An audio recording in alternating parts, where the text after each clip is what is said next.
toda vez que con esta acción se forma un pueblo educado y que a través del conocimiento está en condiciones de aprovechar los avances y progresos que sustentan el desarrollo de la humanidad. La educación permite la movilidad social e influye para que las personas puedan construir y aprovechar oportunidades para desarrollar su intelecto, contribuir al conocimiento y forjar un futuro de más oportunidades para las nuevas generaciones. La educación idealmente es la posibilidad de igualar a la persona, destacando sus potencialidades racionales, sensibles y solidarias, para desarrollar un contexto social en donde todos tengamos las oportunidades de sustentar nuestra realización personal dentro del conocimiento y la recreación cultural.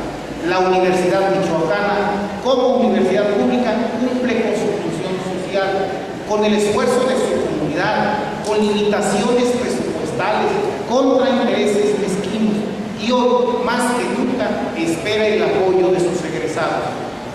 Ser agradecido es una virtud de mujeres y hombres de bien. Cantó y canta Violeta Parra de Mercedes Sosa, gracias a la vida que me ha dado tanto. La universidad, nuestra facultad, nuestros maestros son merecedores de nuestro agradecimiento. Es muy satisfactorio poder escucharlo. Reconforta el espíritu, pero es más satisfactorio cuando después de algún tiempo nos encontramos con nuestros egresados y nos dicen: soy senador de la República, secretario de Finanzas del Gobierno del Estado, tengo un despacho profesional, tengo una maestría en fiscal o en administración, soy miembro del Sistema Nacional de Investigadores, soy director de mi facultad, pero sobre todo soy nicolaíta de corazón. Gracias.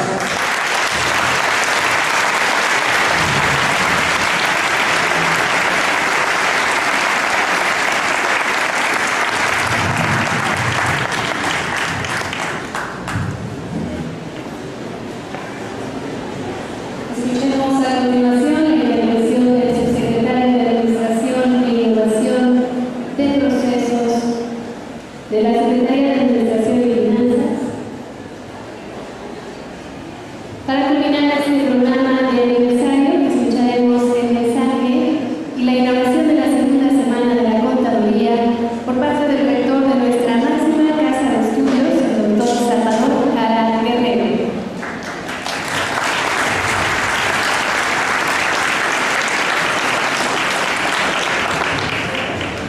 Muchas gracias, buenos días a todas y todos. Agradezco infinitamente la presencia del senador Rafael Rodríguez Mencionado, de la senadora María Rocío Pineda, que se tuvo que retirar en un momento por cuestiones de agenda, por supuesto del doctor Alejandro González Gómez, presidente del Supremo Tribunal de Justicia del Estado de Michoacán, y gran amigo Nicolaita, el señor director, felicidades por este evento.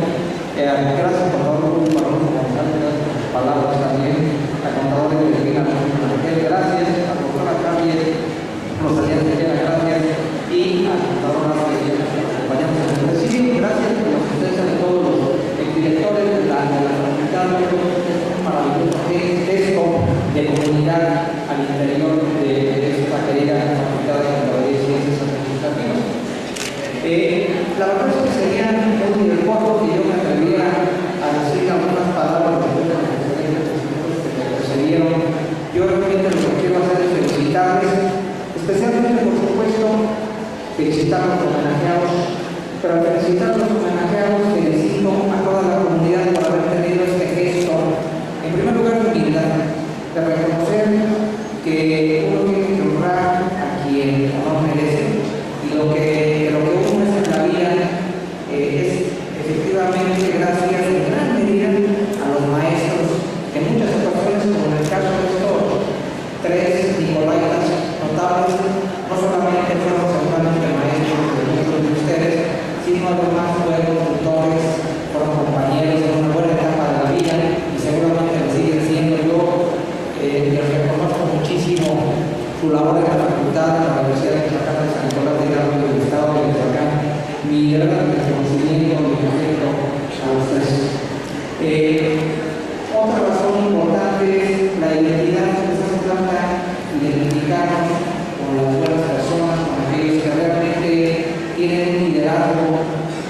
intereses de bien común y no responden a liderazgos de grupúsculos y de gentes que a lo largo de la vida se damos cuenta que no pretenden ningún bien al país, y por ello también el reconocimiento es muy importante de la situación que vive no solamente la Universidad del Estado de Michoacán, sino también el país. Así que muchísimas felicidades a todas las instituciones a las que iniciamos el programa. Y ahora, si me permiten, voy a hacer la declaratoria inaugural de la segunda semana. Siendo las 11:05 del día 5 de noviembre del año 2012, es un honor para mí poder declarar inaugurada la segunda semana de contabilidad organizada por la Facultad de Contaduría y Ciencias Administrativas, que inicia este día con diversas actividades dentro del 52 aniversario de esta facultad. Muchísimas gracias y que tengan ustedes un buen día.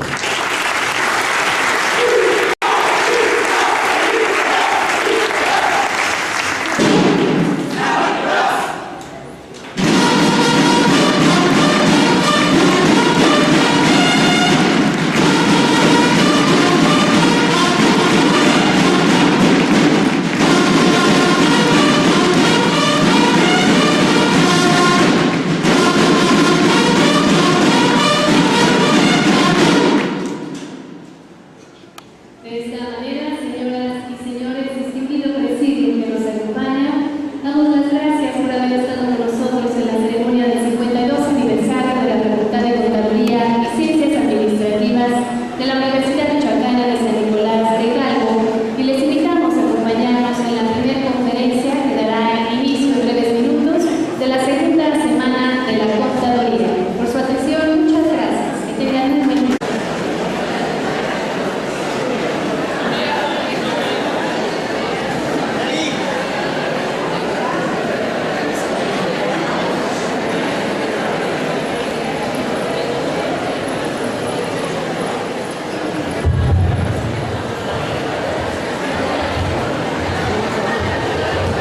Buenos días, nuevamente buenos días.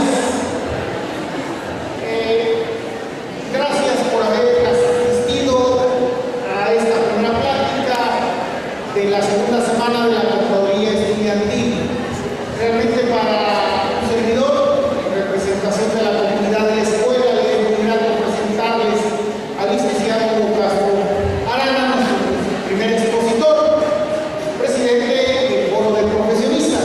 Realmente ustedes verán en el transcurso y en el desarrollo de la plática la el enorme número de experiencia que el señor licenciado podrá compartir con ustedes. Como lo hemos comentado en otra ocasión, aprovechen a los conferencistas, pregúntenles. No tendría caso si no les preguntara. Levanten la mano, acabo de este examen, o sea, no va a pasar nada si preguntan, no los van a reprobar, cuando menos el día de hoy.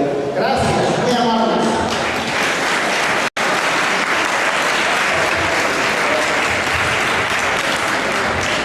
Muy bien, buenos días a todos. Me voy a permitir leer una breve ficha curricular del licenciado Hugo Castro Arana. Él es licenciado en Ciencias Sociales por la Universidad Nacional Autónoma de México, becario del Colegio de México y profesor de Desarrollo Económico, Social y Político de México de la Facultad de Ciencias Políticas y Sociales desde 1967, profesor de Enseñanza Vocacional en el Instituto Politécnico Nacional, vicepresidente de la Asociación Mexicana de Ciencias Políticas, presidente del Colegio del Personal Académico de la ENEP Acatlán, es presidente fundador del Colegio Nacional de Sociólogos y actual presidente del Consejo Mexicano de las Profesiones del Foro Nacional de Colegios de Profesionistas. Ha ocupado distintos cargos políticos y de representación, como son oficial mayor de la Honorable Cámara de Diputados, oficial mayor de la Asamblea de Representantes del Distrito Federal, diputado federal de la 50ª legislatura y diputado local en la Asamblea de Representantes del Distrito Federal, primera legislatura, delegado del Departamento del Distrito Federal en Magdalena Contreras, consejero político nacional del Partido Revolucionario Institucional, presidente del Foro Nacional Permanente de Legisladores, representante del Partido Revolucionario Institucional ante el IFE en la Comisión de Medios de Comunicación, entre otros. Ha publicado diversos artículos en la revista de la Escuela Nacional de Ciencias Políticas y Sociales y varios libros, entre ellos El Censo Condenado, que se reedita este año por el INEGI y la Sociedad Mexicana de Geografía y Estadística, Cuentas Nacionales, Manual del Senado, Prólogo y selección de notas de conciencia campesina, siendo el más reciente Los modelos de la globalización y las pensiones en México. Actualmente es presidente de la Academia Nacional de Planeación de la Sociedad Mexicana de Geografía y Estadística y presidente del Instituto Nacional de Reforma Agraria y profesor de la Facultad de Estudios Superiores de Aragón. Demos un cordial aplauso de bienvenida al licenciado Hugo Castro Arana. Muchas gracias.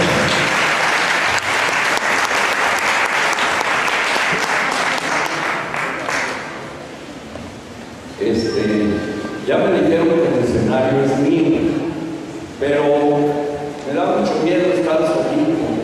Así que si yo les digo a los alumnos que están allá atrás sentados en la escalera, que deben estar pasando algo de frío, y si no se vienen a sentar aquí adelante para que no me sienta yo aquí tan aislado, ayúdenme muchachos, vénganse para acá, hermanos. O algunos de los que están aquí pásense enfrente, porque las sillas se ven así como medio abandonadas. Gracias, vénganse para acá.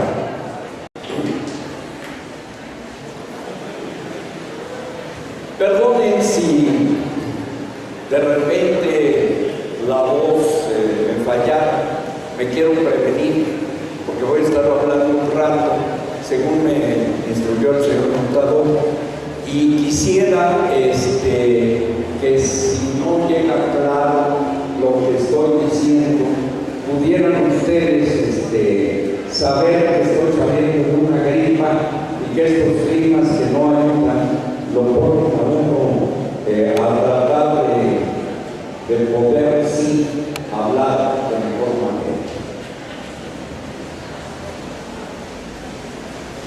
No sé la verdad por dónde voy a empezar, porque quisiera comunicarles muchas cosas, particularmente cuando me entero de que quienes me precedieron en el uso de la palabra y otros que recibieron una distinción son maestros de mucho tiempo.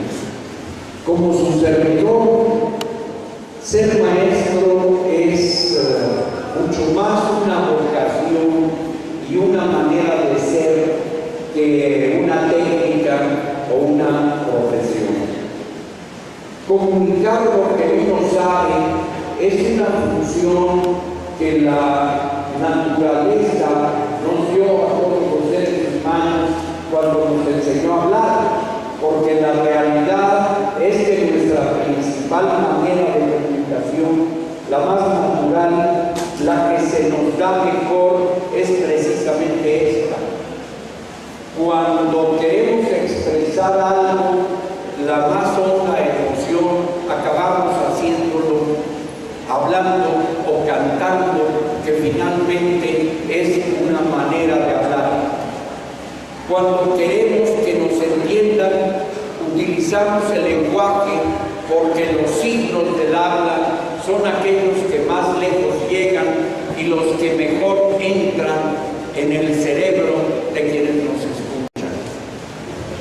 Por eso los profesores solemos preferir hablar.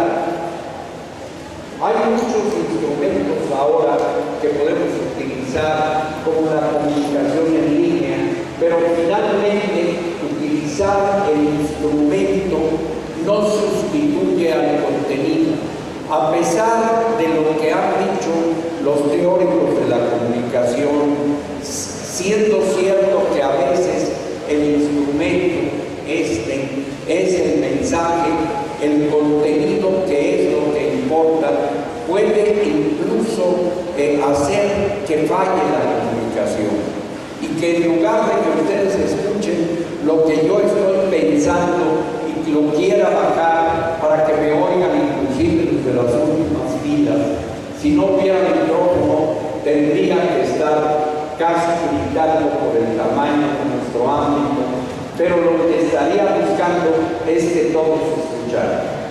Y al buscar que todos escuchen, se trata de que llegue algo, de que algo se quede, de que algo se procese en el cerebro y que finalmente sea el responsable de guardar lo que estamos diciendo y que ese cerebro quede enriquecido de alguna manera. Estamos aquí para comunicarnos con ustedes porque tenemos algo que decir. Cuando el contador me hizo el honor de invitarme a esta semana de inmediato, dije que sí, porque al final de cuentas los profesores, los que tenemos el gusto por comunicarnos y por mostrar lo que sabemos, que puede estar bien, que puede estar mal, que puede ser como producto de la experiencia hasta fallido, lo que queremos es eso, dejar algo, donar algo, regalar algo, que es el fruto de la experiencia y en muchos casos es el fruto de toda una vida. Lo que vale, muchachos, a final de cuentas, de pasar por esta existencia, es precisamente la experiencia. Uno, cuando se es tan joven como ustedes, que están al final de su primera juventud para entrarle a la segunda, la verdad es que llega al país exactamente como si viniera de Marte.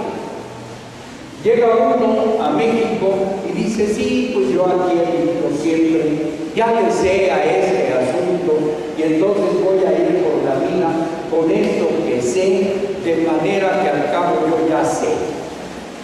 Y muy pronto comprueba uno, conforme el tiempo avanza, que no era cierto.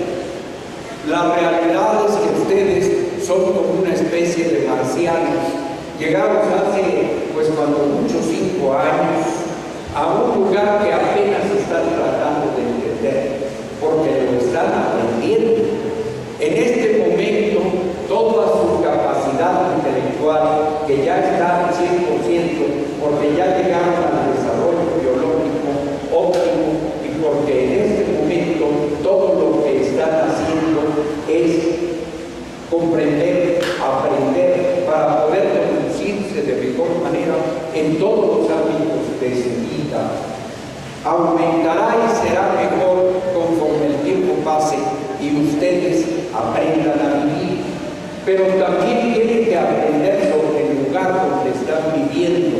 No nada más es aprender cómo corre uno, también hay que saber de qué materia está hecho el suelo de Pisa. No es solo cómo respira uno, sino qué clase de aire se lleva uno a los pulmones.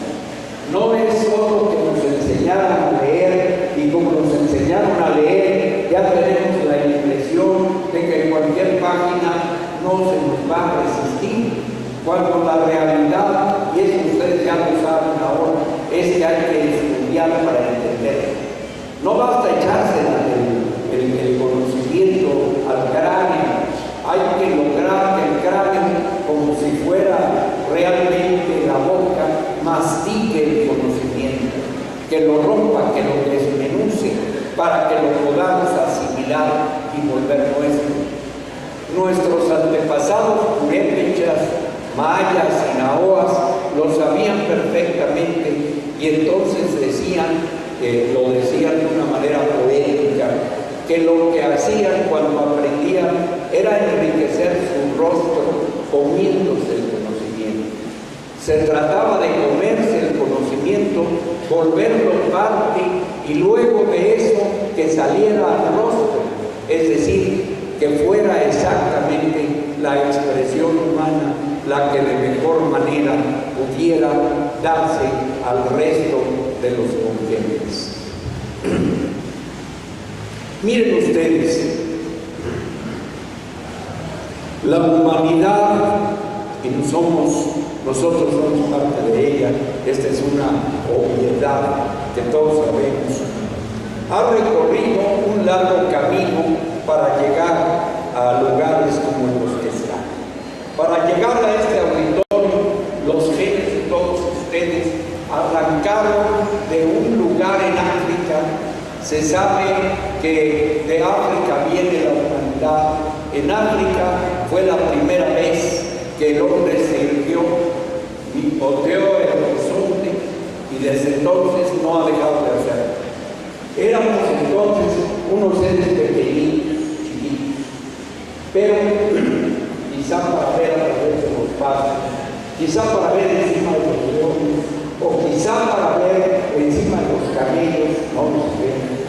El hombre un día se irguió y permanece allí, pero han pasado 3,5 millones de años. Yo quisiera que ustedes en su cabeza pensaran si pueden concebir una cifra tan terrible, el número de días, de horas, y eso es lo que ha recorrido nuestros genes, y han venido desde muy lejos y hoy están aquí. Nos los dieron nuestros padres, los tomamos y ahora los usamos nosotros para seguir adelante en este camino tan largo que la humanidad ha venido recorriendo y que para hoy precisamente en este auditorio. Pongo esto a colación porque me quiero referir al hecho de que no le hace que seamos recién llegados. ¿Quién es el que llegó recientemente a nuestros genes? Nuestros genes aquí se han venido desarrollando por miles de años. Se supone que un mínimo de unos 30,000, cuando los primeros antecesores de los purépechas llegaron por aquí, cuando cruzaron por aquí los nahuas rumbo al sur, cuando pasaron los olmecas rumbo al oriente, y sí, nosotros acabamos de llegar como individuos, pero no como especie. Acabamos de llegar como individuos y estamos aprendiendo lo que es el lugar y también estamos aprendiendo a avanzar.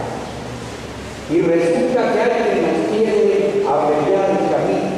Se llama universidad, se llama escuela, se llaman maestros, se llaman padres, muchos padres son espléndidos maestros.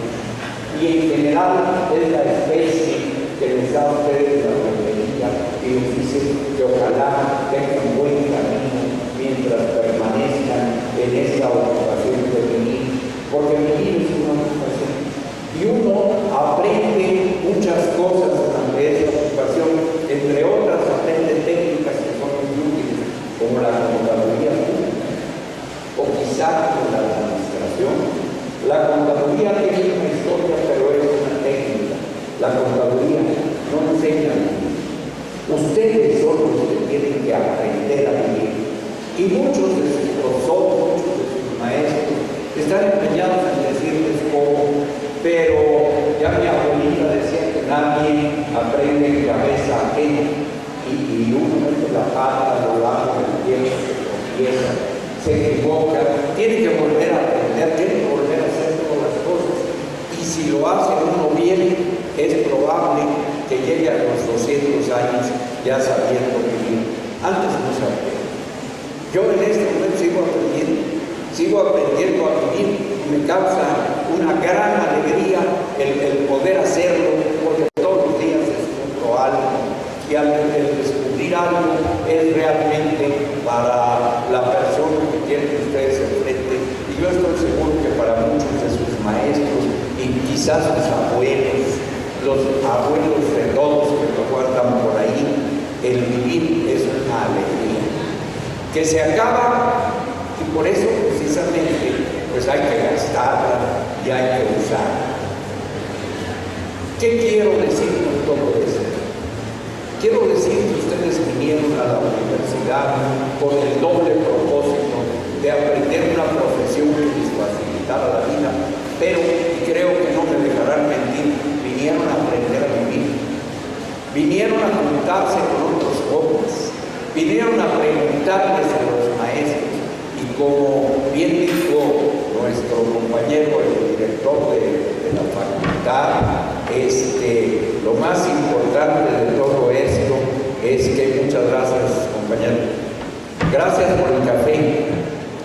Es que pedí un café por si se me iba la voz, y si me daba frío poder tomar.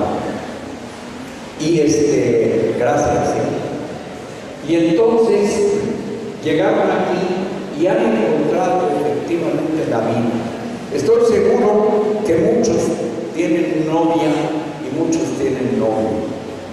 Como quiera que sea, cualquier tipo de pareja, ahora que se estilan otras combinaciones.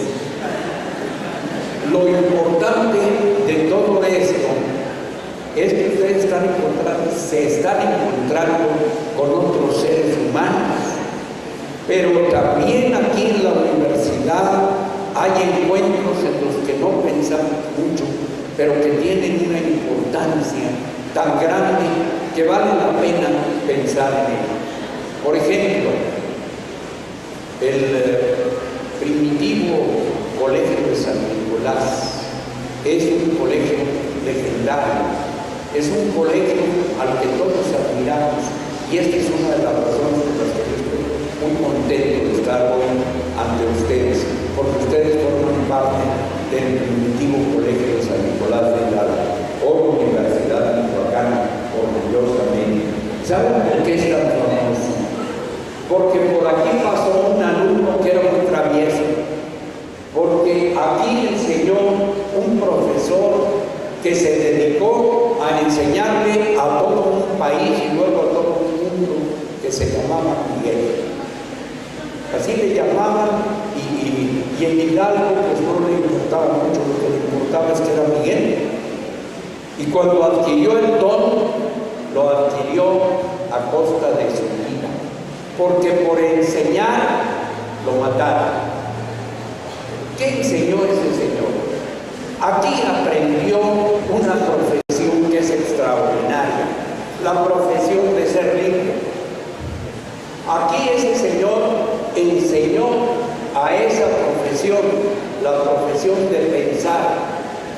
Aquí ese señor utilizó por primera vez los libros en francés y utilizó por primera vez los libros en inglés, porque Miguel Hidalgo hablaba 5 idiomas, incluido el náhuatl, porque donde él nació resulta que hubo una interferencia genética y él llevaba ya la sangre indígena subida sobre la sangre criolla de sus padres, que siempre reconocieron ser criollos y nunca indígenas, pero él sabía que era indígena, y así lo manifestó cuando finalmente hizo de su profesión, la profesión de ser libre, un acto de fe que le enseñó a niños.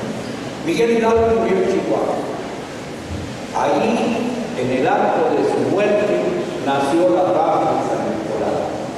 Ahí, en el acto de su muerte, él sembró en la tierra de Chihuahua la semilla de lo que hoy es nuestro país, al cual ustedes acaban de llegar, y que sin embargo lo tienen gracias en buena medida a que ese señor se preocupó por enseñarnos que podíamos tener, por decirnos que podíamos tener un país. Pero luego uno se sorprende de que a pesar de que lo mataron, y yo creo que no debe ser una experiencia muy grata, cuando vemos la manera como don Miguel murió, fue a pesar de que él quería otra cosa, una forma dolorosa. Él les pidió a los soldados después de perdonarlos y de darle la bendición, les pidió por favor que le tiraran aquí, y les dijo, donde yo ponga mi mano, tírenme allí. Quería morir rápido. ¿Por qué? Porque era un hombre que le temía al dolor y que le temía la muerte, y sin embargo lo hizo con valor. Se puso la mano aquí, lamentablemente, los soldados estaban tan asustados, tan nerviosos, que no le atinaron y tuvieron que dispararle varias veces. Si uno lee el acto de la muerte de Miguel Hidalgo, uno aprende que en sus últimos momentos derramó lágrimas. ¿Cómo no? No sabemos por qué las derramó, porque afortunadamente murió ese día. Pero murió para que tú te pudieras reír.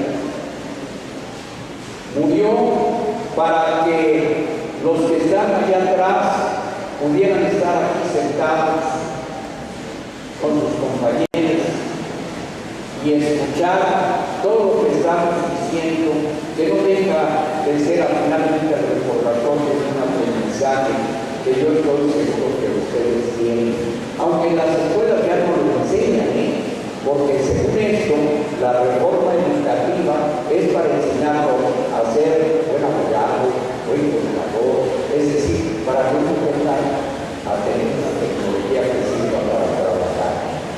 Pero no, señor. Yo lo que les vengo a decir es que la técnica es muy importante y enseguida voy a decir por qué. Y ustedes lo saben, si uno no trabaja como contador, ¿quién le paga?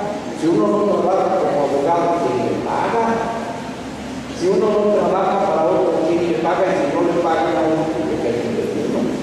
Tendría que ponerse a regresar al campo, sembrar de cebollas y chiles para poder tener pagado. La realidad es que lo que dijeron hace rato, nada se puede hacer solo, hay que hacerlo en conjunto, hay que hacerlo en equipo, hay que hacerlo en sociedad. Trabajar para los demás es una forma de hacerlo. Se va a hacer bien humano. Don Miguel Hidalgo lo hizo muy bien, no obstante que no ganó él personalmente, nunca se pudo sentar ya como hombre libre a ninguna mesa. Y no obstante fue a sabiendas de lo que le iba a pasar. Y luego siguieron otros. Ustedes saben que aquí cerca de Villaparapé, el señor se encontró con Morelos y le dijo: oye, te nombro capital del sur y por favor ven, toma Acapulco. Y Morelos no solo tomó Acapulco, sino tomó medio país. Y fue el estratega y el militar más exitoso que tuvimos durante la independencia. Murió igual fusilado. Y ya lo sabía. Él lo supo y cuando se lo dijeron también tuvo una forma de morir maravillosa. Yo estoy en la tierra del hombre y siempre creo y me maravillo de que todavía necesitamos de esa manera. Morelos le preguntaron su última voluntad, dijo que quería almorzar y como él fumaba puro, pidió un puro. A don José María le sirvieron sus chocolates, sus chilaquiles con huevo, esa mañana con un gran apetito, y luego pidió su puro y les dijo: señores, me voy a fumar mi puro, no tiene ese inconveniente de que yo camine porque de esa manera les favorece más. Y entonces don José María se puso a pasearse, se fumó su puro. Cuentan los que narran el día de su muerte que ustedes han visto fumar puro y han visto que la ceniza se cae. Sin embargo, es una ceniza lo suficientemente densa como para que si a uno no le tiembla la mano, no se cae. Y don José María se derramó el puro y no se le cayó nada de la ceniza. ¿Qué significó esto?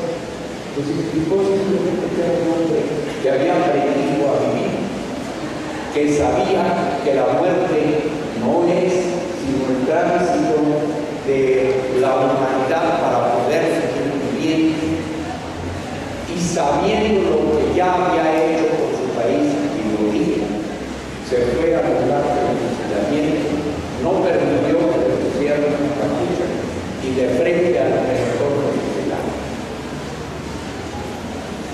Llevamos 2 muertes, pero para que ustedes puedan estar aquí, todavía a principios del siglo pasado, hubieron 1 millón de mexicanos que se lanzaron a una revolución para reconquistar la libertad que se había referido también del día. La libertad es algo que el hombre habla de varias veces en la humanidad, en el pueblo, lo ha perdido sucesivamente en varias ocasiones y lo vuelve a recuperar inmediatamente en cuanto la echa de menos.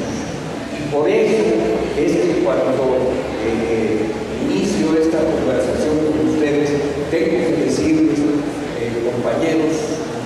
universitarios, lo que más aprendemos en la universidad es la libertad. Lo que mejor aprendemos es a pensar, porque pensar nos hace libres. Hubo un ingeniero que en la época de Adolfo Hitler, extraordinario dictador, hombre malo, si uno cree en la verdad, no tenía colmillos, ni le salía cuerno, ni cola, nada, pero era un hombre que tenía la afición por matar partes de la humanidad. Él solito se echó 5 millones y algo de judíos en los campos de concentración de muy mala manera. No sé si ustedes conocen la historia, pero si no, es todo un ejemplo de por qué uno tiene que respetar al prójimo, porque no puede ser que se mate a niños, adultos, ancianos, jóvenes, metiéndolos a que se asfixien con gas y luego tirándolos a los hornos crematorios, o ya más adelante con bulldozers empujando pilas de cadáveres de cosas enormes comunes. La humanidad no se merece eso, nunca nos merecimos Adolfo. Pero bueno, don Adolfo, que se las gastaba fuerte, solía afirmar que la humanidad estaba formada por 2 tipos de seres humanos: los buenos, que eran los arios, que además eran guapos, bonitos, de ojo azul, altos y rubios, y todos los demás, porque todos los demás eran razas malditas. Está escrito, no crean que me lo estoy inventando ahorita para contarles un cuento de terror. La realidad es que ese señor decía que todos eran esclavos de los arios, y los arios eran los germanos nacidos en el norte de Alemania. Esto, pues lo que he contado también, no es parte de una, de una materia en la facultad de contaduría, ni en ingeniería, ni en ningún lugar así, pero sin embargo es parte de la historia que hay que conocer para que uno realmente aprenda. Y en esta historia, este hombre trató de construir un grupo selecto que iba a ser el que gobernara al mundo. Y don Adolfo Hitler intentó gobernar al mundo y afirmó que su gobierno, el gobierno de los arios, iba a durar 1000 años. Su gobierno duró de 1933 a 1945, apenas 12 años, y apenas Alemania empezó a levantarse de lo que pasó hace unos 20 o 25 años. Pero ustedes están viviendo en este mundo contemporáneo. La realidad es que aún recién llegados pueden aprender muy rápido cómo vivir. Parte lo están aprendiendo ahora. La otra parte de la que yo quiero hablarles es algo que va con esto, para decirles que lo más importante que están aprendiendo en la universidad es hacer mejores seres humanos. No importa si son hombres o mujeres, no importa su género, no importa su preferencia de ninguna naturaleza. Lo que importa es que se formen completos para que puedan servir a su humanidad, la humanidad que vive en este mundo, y que comiencen por servir a la humanidad cercana, que es esta, la que vive en nuestro país, que es la primera que aprendieron siendo bebés, la que están aprendiendo ahora siendo jóvenes y la que aprenderán más adelante. Miren, formarán ustedes en pocos años parte de un gran conglomerado de profesionistas. En México habemos 3,5 millones más o menos de profesionistas de todos los conocimientos. Así como ustedes aprenden contaduría, lo saben, hay en otras escuelas quienes aprenden física, quienes aprenden derecho, quienes aprenden biología, quienes aprenden medicina, porque son conocimientos que se van adquiriendo por separado separado, pero que todos tienen un destinatario, los hombres nosotros mismos. En conjunto, el conocimiento que la universidad transmite es un conocimiento para lograr que la sociedad siga adelante. Lo dijo un senador hace un rato. Newton descubrió, cuando le preguntaron, que él transitaba sobre el hombro de un gigante, porque ya entonces, estoy hablando del siglo XVIII, 1800, él sabía que lo que él sabía se había venido acumulando durante miles de años, que ese es el objetivo de la universidad, transmitirnos el saber humano de todas las latitudes del mundo de una manera que sea comprensible, practicable y que se pueda mejorar. Esta es una característica del conocimiento, que es perfeccionable. Yo estoy seguro que entre ustedes está seguramente el contador que va a inventar la contabilidad instantánea, no solamente la de una máquina, sino la de que nomás con hacer así ya esté asentada la puerta para que ya no haya que sacar el alto a la antigüita, a sumar, multiplicar, restar, dividir y ver cuánto le toca al gobierno, cuánto le toca al patrón, y de dónde le van a pagar a mí, cómo es el asunto, sino para que la contabilidad evolucione para llegar a ser finalmente lo que se trata que sea, un instrumento económico para que la economía funcione mejor y para que la sociedad en la que está enclavada esa economía pueda tener más bienes con los que satisfacer nuestras necesidades. De manera tal que la contabilidad no termina en el libro, no termina tampoco en los estados de cuenta que hoy podemos transmitir hasta por Facebook, podemos contar y hacerlas llegar a Hacienda, y ahora con un teclazo hacemos la declaración. Pero lo que hay detrás de todo eso es un gran esfuerzo humano.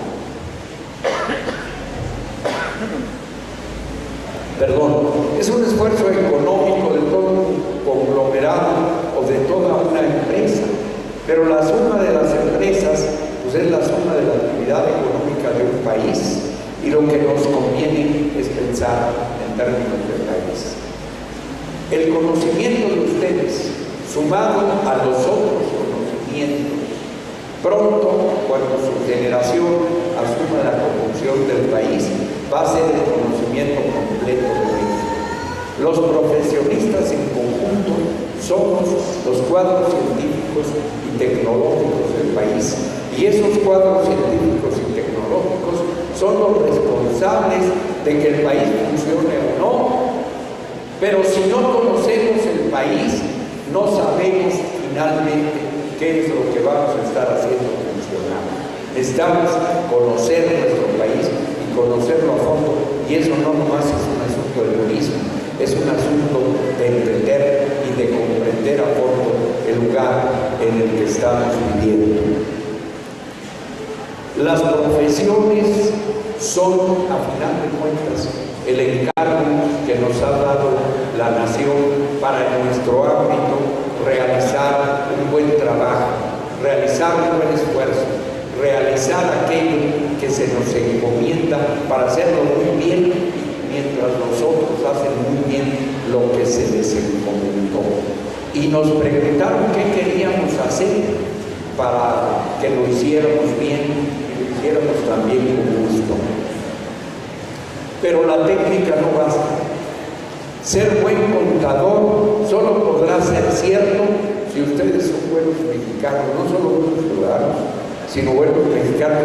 Y eso no se va a aprender nada más porque les digan, sean buenos, por favor, pórtense bien. No se trata de bondades.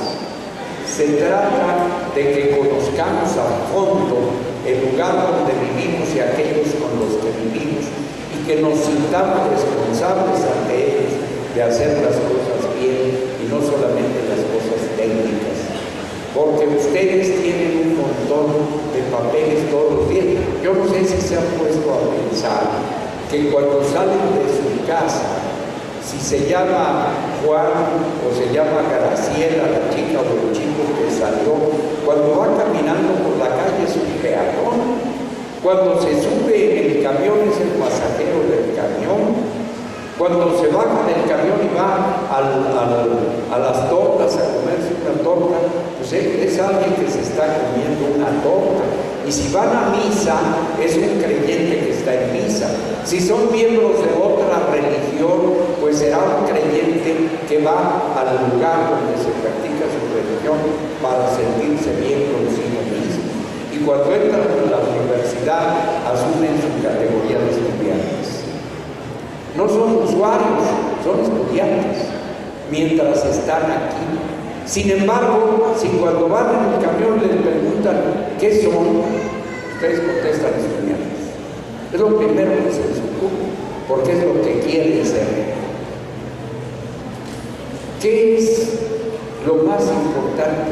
Que ustedes sepan que a lo largo de la vida van a tener muchos roles, van a ser padres, van a ser maestros. Ahorita son hijos, una parte del día son hijos, otra parte del día son novios, mañana van a ser amantes, pasado mañana algunos serán periodistas o van a asumir este tipo de acciones que es lo más importante de lo que ustedes tienen que hacer.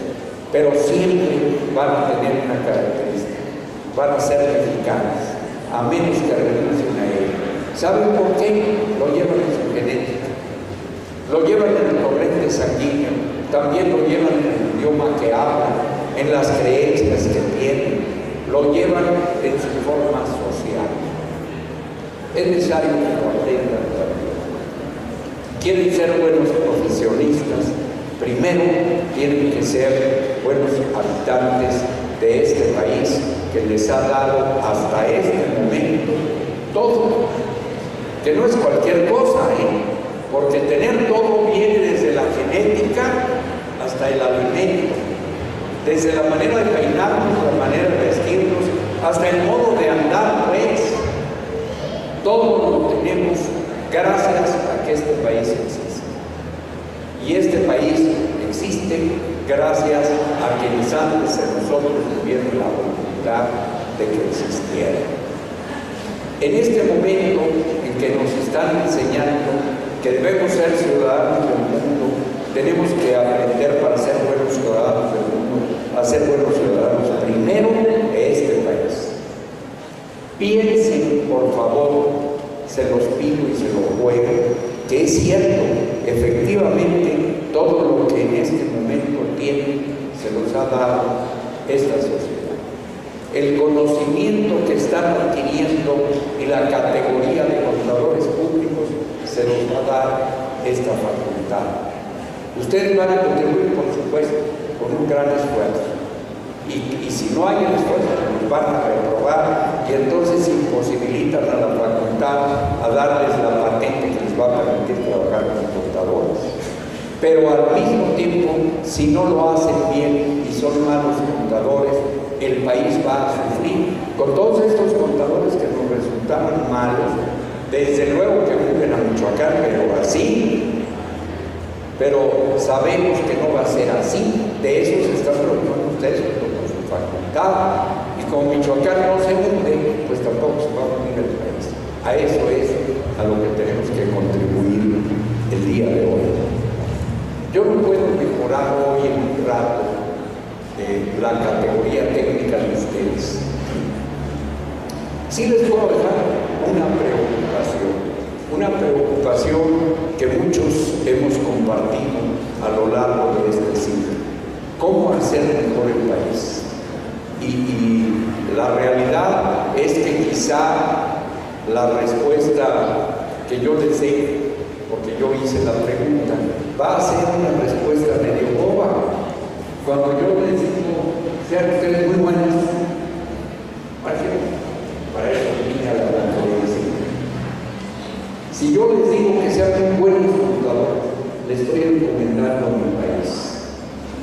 Afortunadamente todavía no están jugando aquí lo suficiente como para saber si esta generación de hoy va a ser una buena generación de contadores aquí en Michoacán. Con muchos amigos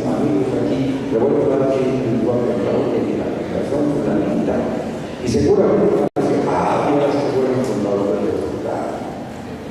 Pero también voy a preguntar, ¿y qué tan buenos michoacanos fueron? ¿Qué tan buenos universitarios? ¿Qué tan buenos seres humanos?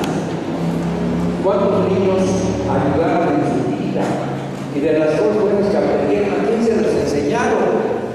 O se las guardaron, como aquellas empresas que se aseguran la patente y luego ocultan el procedimiento para que nadie más sepa. Eso para hacer negocios. Negocios no necesariamente son buenas acciones, tampoco son malas, depende de quién las haga y para qué. Y ahí es donde uno tiene que aplicar su criterio. ¿Por qué? Porque si a ustedes un jefe les dice que falsifiquen la contabilidad y los cachan y van a parar a manos de la justicia va a ser más dura con ustedes que con su jefe. Y eso está en la ley. Y dice que como ustedes tienen el conocimiento, ustedes merecen una peor penalidad por haber falsificado un estado que el jefe que se les ordenó. Aprendan a decir no cuando les pidan algo que esté mal hecho. Así se hace un jefe. Y si por ello pierden el trabajo, no es que vayan a ganar solamente el cielo, van a ganar la fama de gente honesta. Y hoy, de lo que nos quejamos es de que muchos gobiernos están llenos de gente deshonesta, y de que nos roban en la calle, y de que hay violencia para asaltarlos y quitarles a ustedes, muchachos, las pulseras y a los muchachos las carteras. ¿Qué quiere decir esto? Que tenemos que aprender a vivir en este país al que acabamos de llegar. Yo les puedo hablar de la ciencia y la tecnología, y les puedo decir que el camino de la ciencia y la tecnología es el camino del progreso, que pasa por todas las empresas, que pasa por toda la sociedad, y que es la ciencia y la técnica la que nos da una mejor calidad de vida, la que nos permite entender mejor el universo. Pero para entender mejor nuestra sociedad hace falta lo que hace falta para entender mejor a la pareja, o entender mejor a los padres, o entender mejor en general a la humanidad en la que convivimos. Una gran emoción que todo el mundo le denomina amor. Eso es, por ejemplo, el amor por la paz. Si a ustedes les parece que don Miguel Hidalgo, antecesor de ustedes, maestro de ustedes, fundador de esta universidad en más de un sentido, fundador del país en más de un sentido, le tuvo amor a eso que conocemos como patria, lo que él haya entendido por patria, y que luego muchos otros lo han hecho, incluido ese millón de campesinos que se murieron en la revolución para tener el país que hoy tenemos. Bueno, entonces vuelvan ustedes a tratar de tener ese amor y a tratar de tenerlo de practicar. No viene de esa manera en ninguna de las clases que ustedes tienen el día de hoy. Debería haberla, esa clase para poder entender la razón por la que uno está aquí y el país en el que uno vive debería estar en las materias de la universidad. Alguna vez estuvo, hoy todo se nos volvió técnica, y la técnica todo se nos volvió negocio, y el negocio todo se volvió egoísmo. Piensen que la generosidad, la solidaridad con los demás es un valor que nos dicen, es que se perdió, los mataron porque no es, pues el egoísmo está concentrado. Y no se trata aquí de que hablemos de buena conducta y de buenos humanos. Estoy hablando de algo que es una ciencia que se enseña todavía en muchas universidades. Se llama ética. La ética de los profesionistas es hacer de la mejor manera que sepan aquello que saben hacer. Es ser honesto con los demás.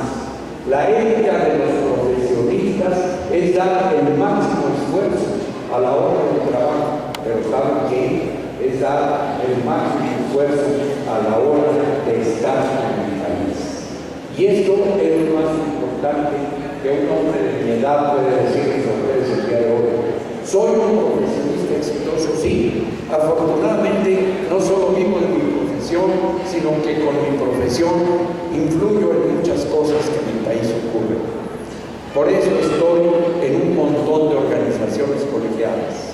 Por eso estoy en la Sociedad Mexicana de Geografía Estadística, en mi colegio de sociólogos. Ustedes deben estar en el colegio de contadores públicos o de administradores, porque de esa manera se juntarán con sus padres y procurarán hacer las cosas de mejor manera, pero no porque los obliguen. Convénzanse de que uno puede ir tranquilo por la vida, llegar a edades maduras, a la vejez y aún a la muerte, llegar tranquilo si uno hizo todo lo que pudo. El que hace lo que puede, hace lo que debe.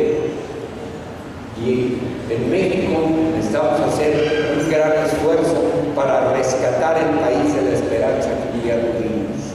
El país de la esperanza que todavía está escrito en la Constitución. El país de la esperanza que hoy oyeron ustedes en boca de sus profesores. Ese viejo maestro que con un bastón todavía tuvo el ánimo de venir aquí a ustedes a recoger una distinción que no se va a llevar ni al cielo ni a donde quiera que vaya a la primera, que es una distinción que él le dedica a su propia vida, a sus propias satisfacciones, pero saben que también se les está olvidando a ustedes. Quiere decir que vale la pena ser profesor, que vale la pena ser generoso, que vale la pena buscar la excelencia y buscar lo mejor. Y esto es algo que pocas veces tenemos tiempo de hablar. Hoy les puedo hablar de la tecnología, les puedo hablar de los objetivos tecnológicos que ahora, a propósito que se está cambiando el gobierno federal, que acaba de cambiar el gobierno de Michoacán, ustedes deberían perseguir que la ciencia y la técnica rijan en la vida cotidiana, pero no toda la vida cotidiana. La esperanza no es una técnica ni es una ciencia.